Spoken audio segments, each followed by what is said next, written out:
Shalom saudaraku, jumpa lagi di Efrata Devotion. Untuk memulai hari ini, mari kita merenungkan firman Tuhan dari Kisah Para Rasul pasal 9 ayat 1 sampai 6. Demikian firman Tuhan. Sementara itu berkobar-kobar hati Saulus untuk mengancam dan membunuh murid-murid Tuhan. Ia menghadap imam besar dan meminta surat kuasa daripadanya untuk dibawa kepada majelis Yahudi di Damsyik, supaya jika ia menemukan laki-laki atau perempuan yang mengikuti jalan Tuhan, ia menangkap mereka dan membawa mereka ke Yerusalem. Dalam perjalanannya ke Damsyik, ketika ia sudah dekat kota itu, tiba-tiba cahaya memancar dari langit dan mengelilingi dia. Ia rebah ke tanah dan kedengaranlah olehnya satu suara yang berkata kepadanya, "Saulus, Saulus, mengapakah engkau menganiaya aku?"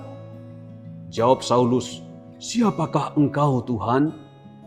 Katanya, "Akulah Yesus yang kau aniaya itu.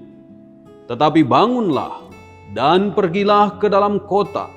Di sana akan dikatakan kepadamu apa yang harus kau perbuat." Saudara, kisah ini adalah sebuah contoh pengalaman spiritual saat seseorang berada di dalam perjalanan. Saulus adalah seorang yang terpelajar dalam bidang pemerintahan dan bidang agama. Ia memiliki ambisi yang begitu kuat dalam dirinya. Ia adalah seorang berkobar-kobar. Tetapi tujuan hidupnya adalah untuk memburu orang-orang percaya. Ia berpikir bahwa jalan hidupnya sudah tepat, saudara. Ia menyangka sedang berada di jalan yang benar, jalan yang lurus. Nah, ketika dalam perjalanan menuju ke Damsyik, tiba-tiba cahaya memancar dari langit dan melingkupi dirinya. Saudara, peristiwa di jalan itu adalah titik awal perubahan hidup pada diri Saulus. Ia berubah dari seorang penganiaya menjadi pemberita. Dari seorang teroris menjadi evangelis.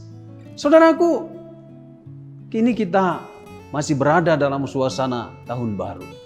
Mungkin kita sudah merencanakan banyak jalan atau perjalanan dalam tahun ini.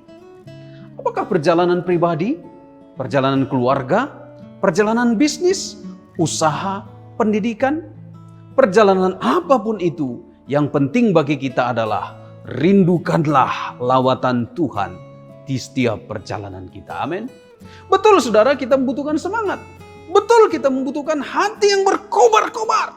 Betul kita perlu target dan capaian yang harus kita capai. Namun jangan lupa, kita perlu pengalaman iman. Pengalaman iman itu akan merubah cara pandang kita. Cara kita memandang kehidupan. Merubah cara kita memandang orang lain. Bahkan merubah cara kita memandang arah dan tujuan hidup kita sendiri.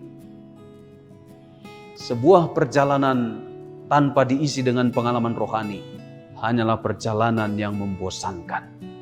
Perjalanan yang hanya diisi dengan upaya untuk mengejar materi atau demi kesuksesan hidup atau demi posisi, hanya akan berakhir dalam kejenuhan dan kehampaan atau tanpa makna yang hakiki. Karena itu saudaraku, dimanapun saudara sedang berada, berjalan saat ini, bahkan mungkin kita masih berada di jalan yang sama seperti yang saudara lalui selama ini. Yang penting adalah bahwa di perjalanan itu terjadi pengalaman rohani bersama dengan Tuhan. Lawatan Tuhan itulah yang akan meluruskan segala motivasi, segala ambisi, segala tujuan hidup dan memberi kita makna hidup.